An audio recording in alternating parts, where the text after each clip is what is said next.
Welcome.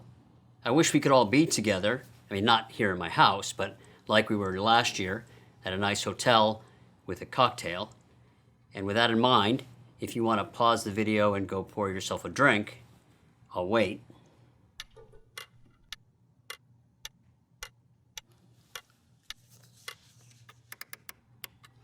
My talk is titled, 3 Kings and 2 Children.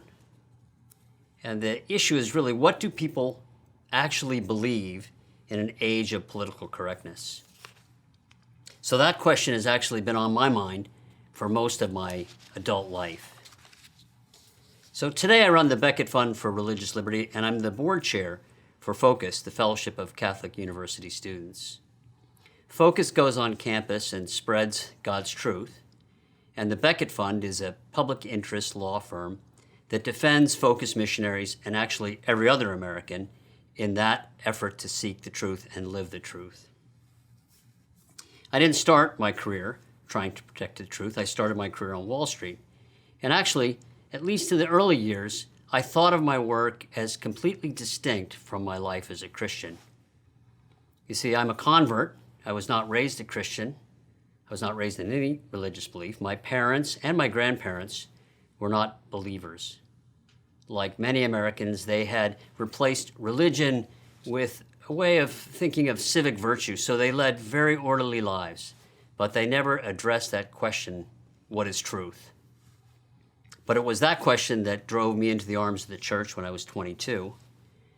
But as most of you know, conversion is not a one-and-done moment. And so I had the question in mind, but I found the answer to be more elusive. On Wall Street, by contrast, the question seemed much simpler and the answers much clearer. I ran a trading floor, so the question was how to make money, and the answer was given by the bottom line. Now in New York City, where my trading floor was, I worked with people of many religious faiths and many people that weren't religious at all. Now, a trading floor is a great setting for conversation. It's really designed to open up conversation, inquiry, questions, and challenges. You make money by bucking conventional wisdom. So you can imagine with hundreds of people sitting around the floor, you can talk about just about everything over the course of many long days, except religion. And it's funny, that's actually how my parents operated. So at first I didn't notice. But when I did, I started to push. And what I found is that people were actually keenly interested in discussing religion and faith. They just somehow had absorbed the idea that it was a forbidden topic.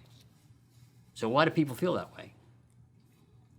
Over time, I came to believe that it was a result of bad Supreme Court decisions going back nearly 50 years that set out this idea that religion does not belong in the public arena. So the courts, in effect, became architects for what was the very first topic to be put into the politically incorrect category in America. Over time, I stumbled onto the Becket Fund for Religious Liberty, which was a small public interest law firm that was directly targeting those Supreme Court precedents that had done so much damage. My wife and I became donors, and under the theory that no good deed goes unpunished, I was very soon asked to become the CEO of Becket Fund, work for free, and quit my job. Now, I'm not a lawyer, and I had never read a legal brief, but I operate under the theory of the most ridiculous things that come to your attention are God's voice. So I said yes, and I've been running the Becket Fund since 2011. Now, the Becket Fund has an unbroken string of Supreme Court victories. And actually, this November, we go back before the Supreme Court again, this time defending Catholic social services. So in these years, while the Becket Fund has been on a winning streak in the courts, political correctness has been growing and growing. And I feel almost as if it's our success in defending truth in the courts has kicked over the hornet's nest. So why would this opening up the environment for speaking truth create such a stir? The answer rests with the 3 kings that are in the title of this talk, and we encounter them weirdly on 3 holidays.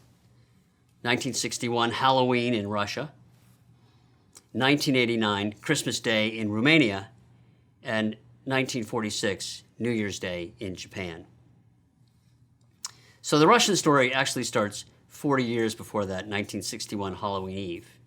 Vladimir Lenin, the founder of the Russian Revolution, had died, and Joseph Stalin had taken the crown, in effect.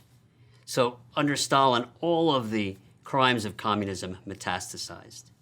It's thought that 20 million plus people were killed by the regime. A vast chain of concentration camps was built all over Russia. The midnight knock on the door that led straight to those camps or to the execution chamber had become common. Now, Stalin's regime used show trials in which disgraced public officials, engineers, doctors, politicians were put on trial. They confessed, they expressed their remorse, and then they were shipped off to the camps or sent to their graves. So with a tyranny this brutal, you'd expect immense relief when Stalin died in 1953. But in fact, what happened was a gigantic outpouring of grief. I mean, literally thousands of people were trampled to death in crowds of mourning people. So it's creepy, and the outpouring can make you shudder and wonder, is it actually possible that after 40 years of fear, of death, of imprisonment, of show trials, did people actually convert? Did they actually change their belief? Now, I said the point of the story took place in 1961, but Stalin died in 1953, so what happened in between? When Stalin died, they actually took his body and put it in a glass box in Red Square. He was a god of communism, and people would parade before it and say their prayers, I guess. But in the following years, the adulation turned to hatred. So what happened? Stalin's successors turned down the repression. Instead of constantly escalating the fear, they began to ease up. And this allowed people, however cautiously, to begin sharing their true opinion with their fellow citizens. And what they found was instead of the adulation that each one thought the other was holding, they all hated Stalin. And so as that sentiment grew, the leaders understood what was coming, and then Halloween Eve, 1961, they slipped Stalin out of the glass box and they buried him out of sight. So the cult of Stalin had died. The second king took center stage after Stalin's Halloween departure. Nikolai Chaucesky became the dictator of Romania in 1965, and like Stalin, he brutally enforced his rule, but there was a twist with the role played by his wife, Elena. A trained scientist, she took direct control of the scientific and academic community of Romania, and she made sure by reaccrediting academics every few years that they towed the narrative line of the Ceausescu couple. In Romania in those years, to trust the science was to accept public lies. Despite his brutal rule, the West actually praised Ceausescu as a reformer, and bizarrely, they pointed to the respect and admiration of Romania's scientific and academic community as proof of his popularity. Then one day in December 1989, Ceausescu called a rally in the capital to demonstrate his public popularity. As the vast crowd gathered, something shifted. Mood was sensed by others, and a few people began shouting at the dictator, and then the entire crowd started shouting. That started a revolt that spread like a wildfire across all of Romania. 7 days later, Christmas Day, 1989, Nikolai and Elena were shot by firing squad. They went from mass adulation to execution in 7 days. That brings me to Japanese Emperor Hirohito. For 600 years, his dynasty had nominally ruled Japan, and they were considered to be direct descendants of the sun god. By the 1930s, the militaristic government had transformed this myth into the foundation of a totalitarian regime that controlled life in Japan minutely. Every action, down to intimate action within the family, was supposedly under control of the god king Hirohito. And by all accounts, this was a remarkably effective propaganda effort. We're familiar with World War II stories of kamikaze pilots and suicide attacks and soldiers that refused to surrender for decades. And memoirs of wartime Japan testify to how pervasive this doctrine was. Really, not a shred of doubt was tolerated. And even Japan's surrender at the end of the war fed the narrative. The atom bombs were dropped, and Hirohito went on the radio for the first time. God, speaking on the radio, told the Japanese they must surrender, and they did. So MacArthur could drive around Tokyo in an open-top convertible without a guard and not be molested. And then, on New Year's Day 1946, in a surprise move, Hirohito announced to the nation that he was not God. After decades of fanatical devotion and global war, Hirohito was no longer God, just like that. So Japan, Russia, Romania, 3 stories of forced belief and 3 stories of a complete reversal of those beliefs. So what does that tell us about political correctness? And the answer lies in a powerful book titled Private Truths, Public Lies, The Social Consequences of Preference Falsification by Timur Kuran. He's a professor of economics and political science, so you have to wade through a lot of technical jargon before you get to his rewarding insight. So in Private Truths, Public Lies, the author speaks to human nature, particularly how people decide whether they'll be truthful in public by balancing the potential positive impact of speaking up against the possible punishment they might receive. And logically, the more probable and severe the punishment, the less likely people will speak the truth. Professor Kuran goes beyond this common sense idea when he describes aggregate behavior. And his brilliant observation is that regimes that use political or social coercion to suppress free speech and thought shut off their own source of information. These regimes then face a spiral of information corruption. So, driven by ideology, coercive regimes raise the cost of telling the truth. And some people respond by parroting the public ideas that are being demanded of them. And then their neighbors can't tell whether these parrots actually believe it or whether they're simply going along. But regardless, it changes the cost-benefit analysis of themselves speaking up, and so now there are fewer people speaking public truth.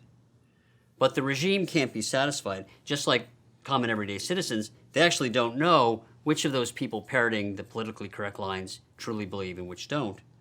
And paradoxically, it's only the dissenters that provide any accurate and true information to the regime. So you have to remember, regimes are at great risk from disbelief. Recall the Christmas party held for Nikolai and Elena Chaucesky. So in fear, regimes further raise the cost of speaking in public. And that in turn discourages even more people from speaking up in public. And the cycle continues as a higher and higher percentage of people are pushed into speaking public lies, and the information flow to the regime gets slimmer and slimmer. It seems grim, but surprisingly, preference falsification is not a theory of despair. You see, coercive regimes are brittle. Shutting off a true dialogue with the people deprives the regime of the information they need to calibrate their decisions. And this blinds them to resentment. They increasingly make bad decisions until eventually the web of lies collapses. So the question really is, what's the catalyst that causes this regime of public lies to collapse? So before answering that, I want to turn to our country. It's fair to ask whether preference falsification exists, absent of gulags, first ladies controlling academics, and presidents who are deemed to be gods. And the answer is absolutely. The last decade has made it clear to most Americans that we are being pressured to publicly profess lies, and the pressure is growing. What started with social activists spread to the universities, then to the media and entertainment complex, into the political arena, and now into corporate life. What's worse, it's creeping into our church. Critical to the social pressure is how quickly the lies that we're forced to publicly profess change, and oddly, that's a feature, not a bug. Recall the spiral that leads to regime brittleness. Those relying on lies for their power can never be truly comfortable with what the people believe. So by shifting the lies rapidly, the regime can identify those who are reluctant to adhere to the public lies, and then they can punish the ones that won't go along. Hence, we have the ugly commonplace of some public personality who has been bending over backwards to follow the politically correct line and is suddenly canceled because political correctness has shifted. So they publicly offer their remorse, they grovel, they capitulate, and then they're canceled anyways. And the cancellation is meant to send a lesson to all of us. So seeing this dynamic at work in our own country leaves us hanging between hope and despair. Is it true that people will accept public lies and yet cling to their private truths?